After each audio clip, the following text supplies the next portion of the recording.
नमस्कार साथियों, कैसे हैं आप सभी लोग। जैसा कि आपको पता है कि Allahabad high court RO, ARO, PS और एपीएस की वैकेंसी का नोटिफिकेशन जारी होने वाला है और यहां पर सबसे पहला जो नोटिफिकेशन जारी किया जाएगा, ऐसी पूरी उम्मीद है कि वो पीएस का नोटिफिकेशन होगा, यानी प्राइवेट सेक्रेटरी का नोटिफिकेशन होगा।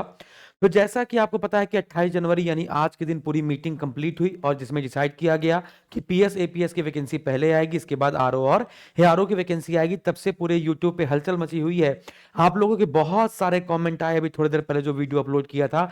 सर पीएस के बारे में बता दीजिए, क्या इंटरव्यू होगा कि नहीं होगा, शॉर्ट हैंड कितनी मांगी जाती है, क्या इसका सिलेबस होगा, क्या नोटिफिकेशन होगा, क्या एज लिमिट होती है, सारी बातें सर बता दीजिए फटाक से। तो मैंने आपसे वादा किया था कि आपके कमेंट पर मैं वीडियो बना दूंगा, देख दूख के बिल्कुल एकदम से ढूंढ ढांड के सब कुछ जो बढ़िया नियमावली होगी, जो एक्सपेक्टेड होगी, उसके बारे में मैं आपको बता दूंगा। और ये मिल गई हमको पूरी नियमावली जो कट कॉपी पेस्ट होकर आपके परीक्षा में आएगी, यानी कि नोटिफिकेशन में लिखकर आएगी। मैं आपको बता दूं, जो पीएस की वैकेंसी है वो आप समझ सकते हैं एसडीएम के स्तर के बराबर की नौकरी है बच्चों, वही ग्रेड पे है। और ना भौकाल आपका बहुत बढ़िया रहेगा, पूरे इलाहाबाद हाईकोर्ट में आपका भौकाल बिल्कुल सर्वोपरि रहेगा। आप जो कह देंगे वो बात मानी जाएगी।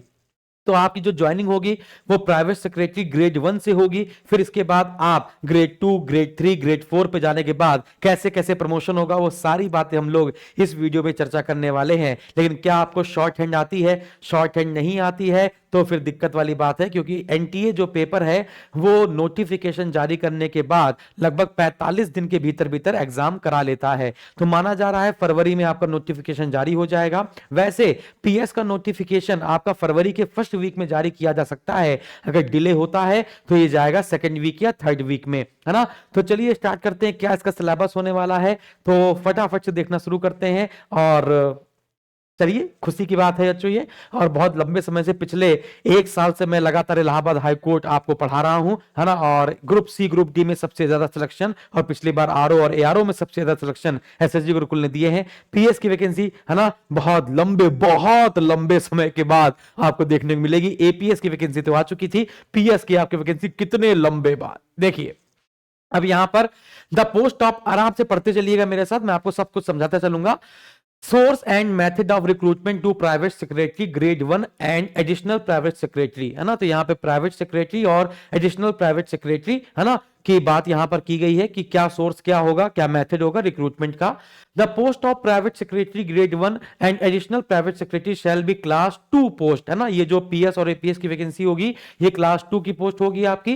जैसे प्राइवेट सेक्रेटरी ग्रेड 1 में जितनी भी पोस्ट होती हैं उसमें से 85% जो पोस्ट होंगी वो रिक्रूटमेंट के तहत भरी जाएंगी, यानी एग्जाम कंडक्ट होगा और उसके बाद भरी जाएंगी। और जो 15% होगा वो प्रमोशन के तहत पीएस की वैकेंसी भरी जाती है। फिर इसके एडिशनल प्राइवेट सेक्रेटरी, है ना, आपको पता है कि आप ये पूरा जो पूरी जो पद है वो सिर्फ कॉम्पिटिटिव एग्जामिनेशन के थ्रू भरा जाएगा ना। एपीएस की जो वैकेंसी होती है वो पूरी की पूरी, है ना, रिटन एग्जाम के तहत ही भरी जाती है।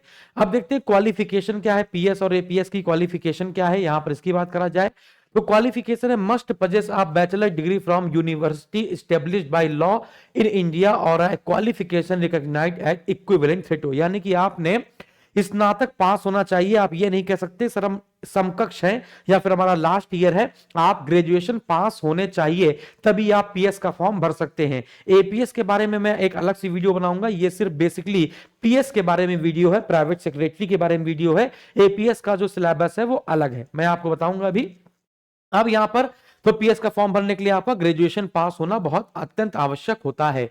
फिर इसके बाद क्या कह रहा है कि पीएस के लिए क्या मांगा जाता है, यहां पर आप कहेंगे good knowledge of English short hand and type writing with minimum speed of 140 word पर मिनट, यानी कि प्राइवेट सेक्रेटरी का फॉर्म डालने के लिए आपको इंग्लिश शॉर्ट हैंड आनी चाहिए जिसकी स्पीड होनी चाहिए 100 वर्ड पर मिनट की। साथ ही साथ आपको टाइपिंग भी आनी चाहिए और जो टाइपिंग स्पीड होनी चाहिए वो इंग्लिश में होनी चाहिए, वो 40 वर्ड पर मिनट की है। तो याद रखिएगा पीएस के लिए यहां पर इंग्लिश में टाइपिंग मांगते हैं और इंग्लिश में ही बच्चों आपका शॉर्ट हैंड मांगते हैं, यहां पर लिखा है इंग्लिश। इसके बाद provided further that knowledge of data entry, word processing, computer operation would be an essential qualification, यानी कि आपको एमएस ऑफिस वगैरह, डाटा एंट्री करना, वर्ड प्रोसेसिंग, वर्ड प्रोसेसर, ये सब आपको बहुत अच्छे से आना चाहिए, नहीं कि कंप्यूटर की आपको अच्छे से नॉलेज होनी चाहिए।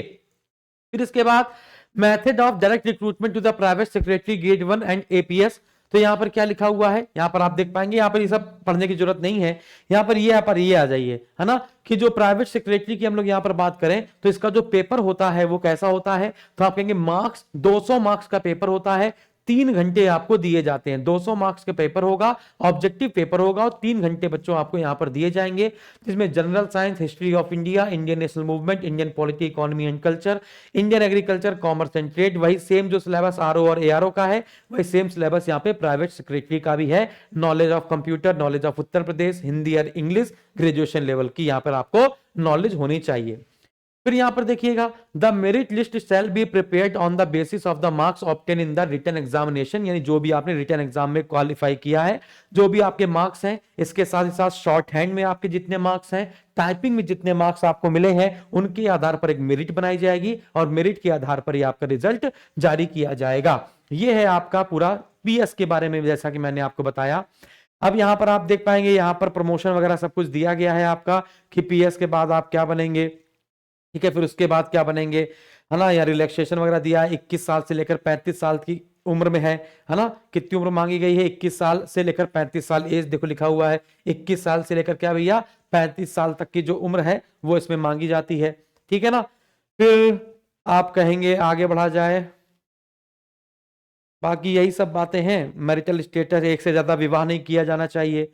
अब यहाँ पे देखेंगे जैसे प्राइवेट सेक्रेटरी ग्रेड 1 है ना, तो यहाँ पर आपने प्राइवेट सेक्रेटरी पर ज्वाइन किया, ठीक है, फिर इसके बाद आपका अगर सिलेक्शन, आपका जब प्रमोशन होगा तो प्रमोशन किस पे होगा, असिस्टेंट रजिस्ट्रार कम प्राइवेट सेक्रेटरी ग्रेड 2 पे होगा, फिर डिप्टी रजिस्ट्रार कम प्राइवेट सेक्रेटरी ग्रेड 3 पर होगा, फिर ज्वाइंट रजिस्ट्रार कम प्राइवेट सेक्रेटरी ग्रेड 4 पर होगा, फिर आप रजिस्ट्रार कम प्राइवेट सेक्रेटरी पर आपका सिलेक्शन होगा, जो सबसे बड़ी पोस्ट होगी, यहां तक आप पहुंच जाए तो, ठीक है ना। अगर उम्र अगर आपकी 21-22 साल है तो फिर आप पहुंच सकते हैं, लेकिन अगर आपकी उम्र 35 साल हो गई है या 30 साल के आसपास है तो फिर आप, है ना, ज्वाइंट तक पहुंच जाए, बड़ी बात रहेगी, ज्वाइंट रजिस्ट्रार कम प्राइवेट सेक्रेटरी ग्रेड 4, ठीक है ना। तो ये रहेगा। और जो हमने आपको एनटीए की क्लास कराई है, जो क्लास कराई है उसकी पीडीएफ आपको कहां मिलेगी, हमने आपको पूरा प्रीवियस ईयर पेपर यहाँ पे सन्नाटे से पूरा करवा दिया है। जो आप एसएसजी गुरुकुल का एप्लीकेशन इंस्टॉल करेंगे, वहां पर जाएंगे तो फ्री कोर्स में जाएंगे, वहां पर आप इलाहाबाद हाई कोर्ट के बैच पे जाएंगे, आरओ लिखा होगा, उस पर क्लिक करेंगे, इस प्रकार से पूरे सब्जेक्ट आपके पास होंगे और इस प्रकार से सब्जेक्ट के साथ आपकी पीडीएफ भी होगी। कोई विद्यार्थी मन में आ रहा होगा सर क्या पीएस और एपीएस का बैच अलग से आएगा, कुछ अलग से नहीं आएगा। मैं कह रहा हूं सना कि एक तीर से कई शिकार, सिलेबस सबका सेम है, किसी में बेटा 150 क्वेश्चन आते हैं तो किसी में 200 क्वेश्चन आते हैं, है ना। तो क्वेश्चन और सिलेबस सब में क्या है, वही मतलब क्वेश्चन की संख्या अलग अलग है और सिलेबस सबका सेम है, इसलिए अलग अलग करने का कोई मतलब नहीं है। सारा ग्रेजुएशन लेवल का सिलेबस है आपका, पढ़ना है आपको, है ना। इंग्लिश भी है, हिंदी भी है, रीजनिंग भी है, जीएस है, कंप्यूटर है, यूपीजी के है, इतने आपके सिलेबस में सब्जेक्ट हैं।